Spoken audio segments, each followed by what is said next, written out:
Today, we're fishing for sheepshead with fiddler crabs, guys. These baits are insane, and we're catching all these fish for the dinner table, so we're gonna catch, clean, and cook them so we can have an awesome feast. And I'm gonna show you guys all the action, the setups we're using, and the fish we're catching. So let's get right into the action. All right, you guys, so the first thing I'm gonna break down for you is my setup. The Shimano Noski 3000 on my Calico jack rod with a 15-pound Florida Tackle Supply fluorocarbon leader and 20-pound braid. The reason I'm using light leaders is because these sheepshead have been a little bit finicky lately, and this light fluorocarbon, believe it or not, is super abrasion resistant. Florida Tackle Supply made this stuff so abrasion resistant, it's crazy. Like, it's been rubbing on the pilings and it's making it out just fine. We got our fiddler crab on a #1 J hook by Florida Tackle Supply. These things usually get these sheepshead right in the mouth. And what I'm doing when I'm fishing, guys, this is like the key for sheepshead fishing when you're free lining baits like we're doing today, is I see the piling that they're on, and I flip to them. Hopefully this pelican doesn't land on it. But basically, by seeing these fish and flipping to them, my likelihood of catching them goes way up. Because there's a lot of empty pylons, and sheepshead always hang together in a school. So when you find a big wad of them and you flip in there, you're gonna get bit because they're in a competition feeding frenzy mode, and it just helps a lot, guys. So let's get right into the fishing and get on the action. So basically, guys, right now what we're doing is scouting out pilings. I'm watching all these pilings behind me and looking, where could these sheepshead be? I'm not seeing any sheepshead over here, so I'm gonna switch to the other side of the bridge. As soon as I don't see any, I know there's not any here. There might be like 2 or 3 down there, but when there's a lot of sheepshead in an area, they'll be up top feeding on the pylons and everything like that. So don't let that fool you guys. Look for the sheepshead. If you're not seeing them, just move on to a different bridge. It'll pay out a lot better, I promise. Hey guys, so we located a huge wad of sheepshead. I'm sending Jansen down right now, see if he can catch the first one. This wad is like insane. I mean, there's probably 120, 150 fish all throughout these pilings right here. So we're gonna see what action we can make happen, because I think we can make a lot of action happen today.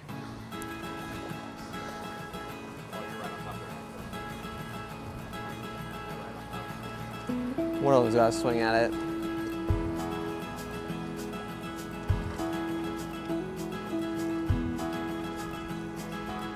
You're bit. I knew you were getting bit on that one. There we go, boys. Jansen got one. Hey now.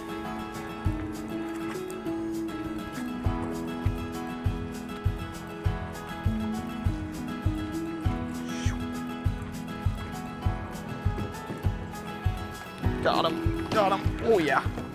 He's a fighter. He's a fighter. He's a fighter, boys. First couple fish of the day coming in.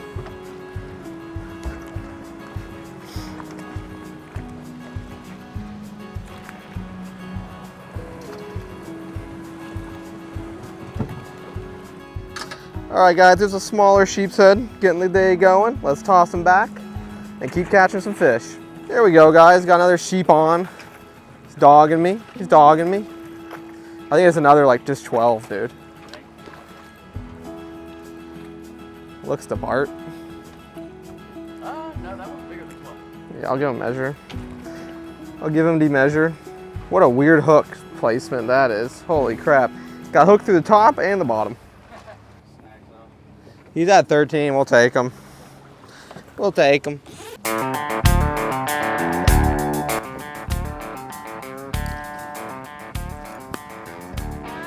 Oh, that's a good one. Oh, yeah. Yeah, that's a better one. It's a chunky one, dude. Yeah, just toss me the net. It's a good one. It's a good one. Hate when they...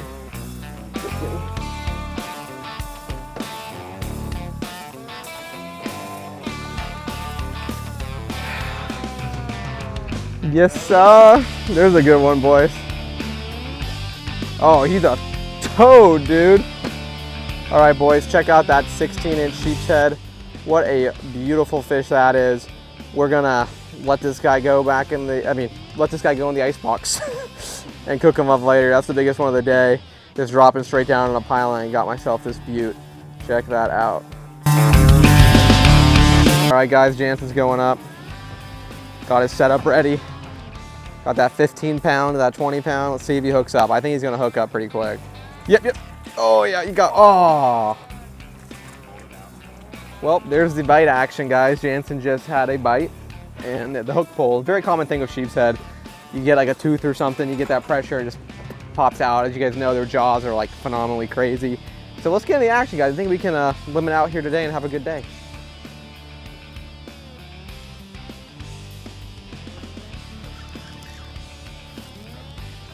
I'm bit, boys. Oh, what? All right, we're netting them now. Oh, that was stupid. I thought I had them hooked better than that.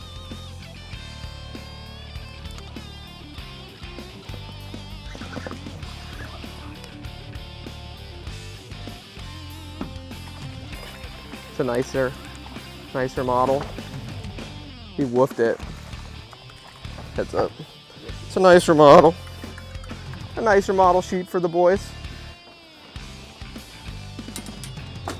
Oh, he like really woofed it. Stop. Well, boys, there's my first landed sheepshead of the day. It's not a bad one. We're gonna give him a measure. He's definitely a keeper. He's got that face of a keeper, but he inhaled that hook. He's the first one I've had that completely inhaled the hook. Keeping him, so I'm just gonna cut it. So measure him up. Right at 13. He's a 13 incher, but he's a thick 13, so that's a 13 I'll keep right there.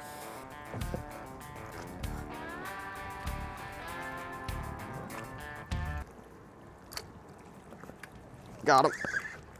Oh, that's a good one. That's a good one, boys. I don't know, he might be he might not be keeper. I don't think he was, he pulled anyways.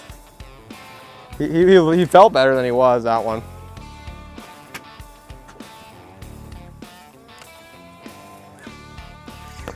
Didn't know he was hooked, didn't know he was hooked. Jesus, that's a good one, dude. Nothing just feisty today. He's a good one. Got like spawn, they might be spawning, dude. His cheeks are a weird color. Pretty sheep.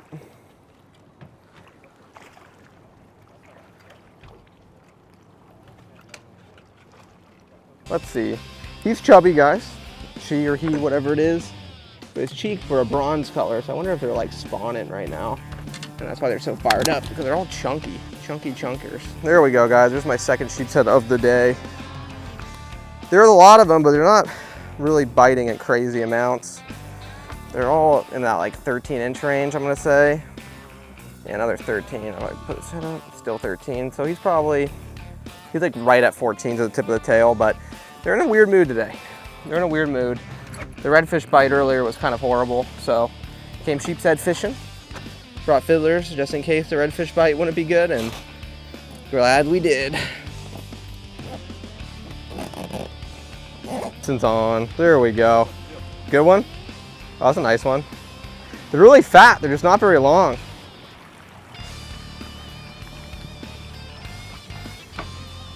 So Jansen's on, I'm probably about to hook up. That's actually a longer one, that's a good one. I'll take a video of him on the camera after this cast, so keep him out. All right, guys, here's Jansen's beautiful sheep. What a stud that thing is. It's a nice, beautiful fish. He's at 15 inches. That's probably our biggest sheep of the day, huh? Oh yeah, I think so. Yeah, so that's gonna be our biggest sheep of the day. We're gonna get him up on the ice and get him ready for dinner. Boys, on another one, on another one. Should be able to load down a good sheepshead ceviche meal. They're biting great. This is phenomenal. How good a hooked are you? Oh, you're not good hooked at all. If I flip you, you're coming off. There we go. Nice one. Nice sheeper creeper.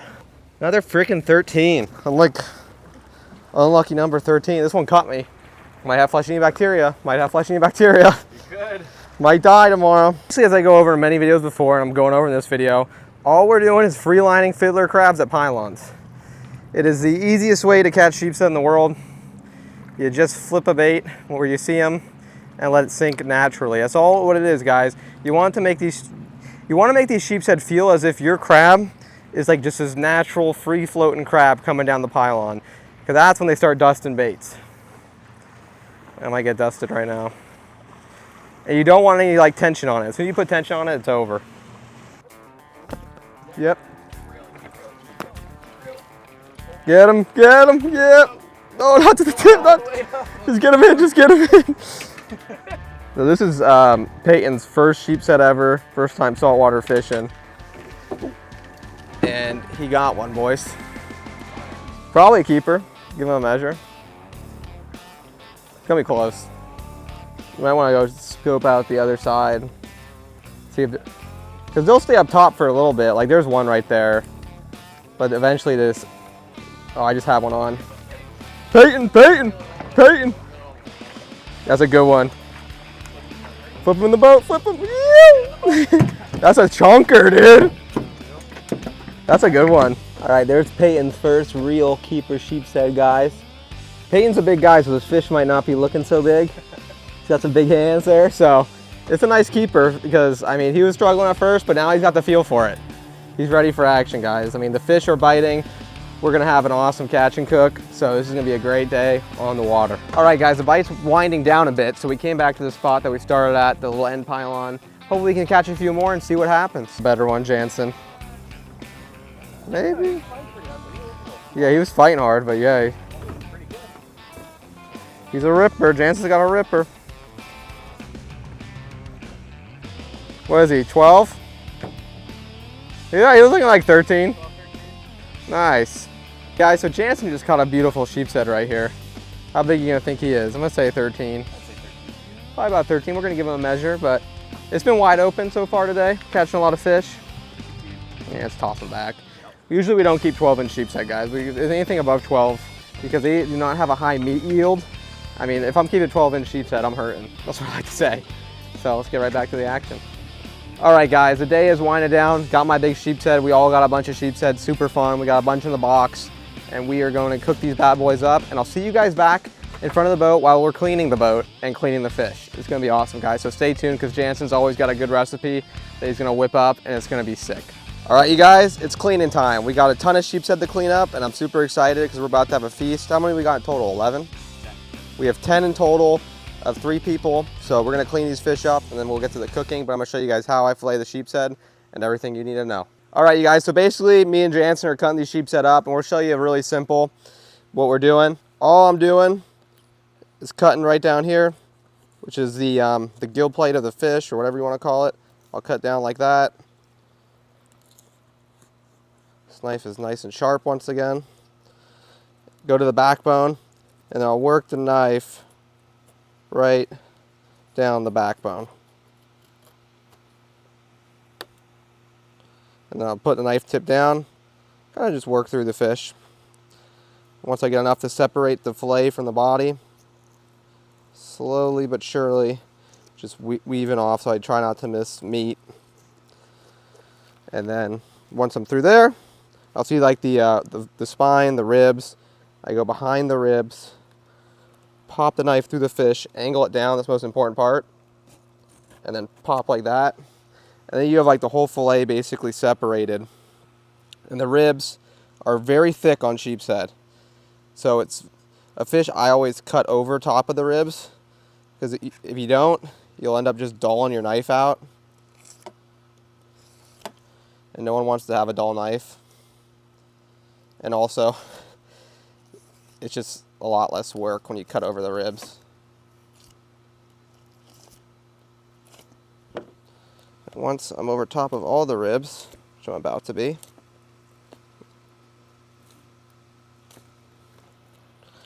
separate the fillet, nice and easy. And then we have a pretty much boneless sheepshead fillet. I think I might have missed a little right there. Yeah, I missed a little bit right there, but not even gonna lie, but sheepshead, they're a little tricky fish to fillet.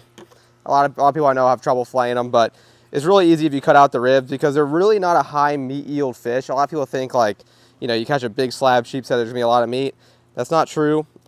Usually it's because like you got the pin bones too, and there's like 2 pin bones left. I tried to cut them all out while I was filleting it, but really all you get is about, minus this, you just get a nice long slab. That's why I usually never keep a 12-inch sheepshead. We always keep 12 and above for that reason alone. So now I'm gonna skin the fish to show you guys how I do that. Nice and simple. grab the skin and then slowly work the knife along the skin. They have thick skin, so you're not gonna have to worry about cutting through it. And there you have a sheepshead fillet. And you can just take out those pin bones right there and you'll be good. Beautiful meat, great tasting fish, and we're gonna cook these guys up tonight. It's gonna be a great time, but we still got a lot more to get through. All right, you guys, I got Jansen here. He's gonna break down this whole recipe for us. We got a ton of sheepshead fillets, and we're gonna fry these bad boys up in Jansen's like famous recipe I've been hearing about, and I'm very excited to try it. So it's very simple. I cook a lot of freshwater fish this way. So in the bowl, just plain old classic Frank's red hot sauce. You can use pretty much any hot sauce you want, but this Frank's is just a little bit thicker, so it tends to form a little bit thicker crust on the fish, so it kind of sticks a little better. So all we're gonna do is take these fillets and we're just gonna throw them all in the Frank's red. No seasoning, nothing extra. Toss all these bad boys in here.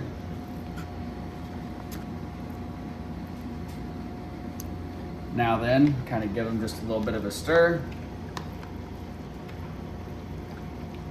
Get them all mixed up. All right, guys, so we have the sheepshead in the Frank's red. We have a little baggie doing a little shake and bake method. This is the breading that I like to use for it. It's got quite a bit of cornmeal in it, so it just kind of creates like that ideal crust on the outside. So all I do is just take a couple of these fillets, toss them in the bag, like so.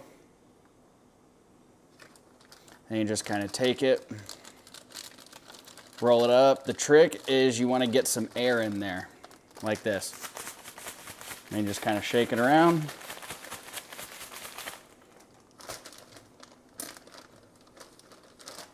And the oil's sitting at right around 375. When we plop these first couple in there, it will drop a little bit. So we got first one going in.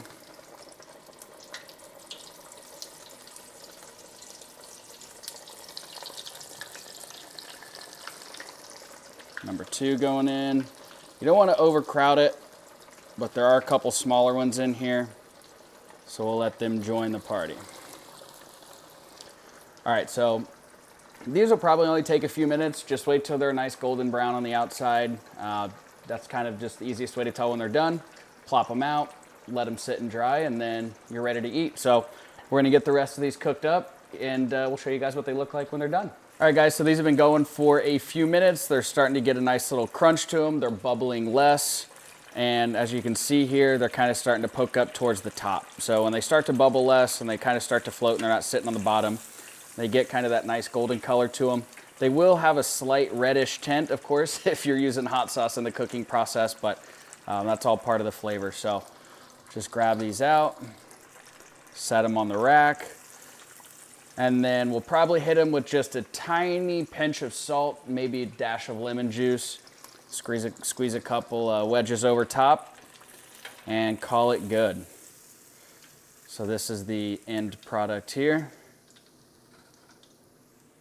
And those will only get crispier as they dry off. So as most of you probably know, you just want to keep the oil above 350. That way the oil cooks and that way it doesn't just seep in. That's typically when you get like the soggy, not crispy exterior. So that's pretty much it. Pretty straightforward, but it's gonna be packed full of flavor. All right, guys, so the fish is done and cooked, and all I'm gonna do is just top it off with a tiny bit of lemon juice all over the top. Everyone knows lemon and fish is like peas and carrots. So just hit a little bit over top. Alrighty, then we're just gonna take a little pinch of the salt just to finish it off there. And that is how you fry sheepshead. The Midwestern way. This is how I cook a lot of the freshwater fish as well, but it's phenomenal for sheepshead and most other saltwater fish as well. So give it a try and let us know what you think about it. All right, you guys, we're going in for the taste test. We're gonna see how it is. Got it right here. First time trying Jansen fried fish, so we'll see how it is. Mm-hmm. It's really good. Got a good crunch on there. The French shred comes through. I like a little bit spicy. If you don't want to do any hot sauce, totally fine. You can just do an egg wash and do your preferred seasoning mix with some flour as well. But I like to do the wash with the hot sauce. But I don't know. What do you think, Dylan? Is it overpowering? Too spicy? I don't think it is, but I have a high spice tolerance. It's perfect. My tongue's not tingling. So my tongue is not tingling, I'm good. That's perfect. I mean, that is perfect. Awesome. We're going to have the girls try it, see if they like it. But that is amazing.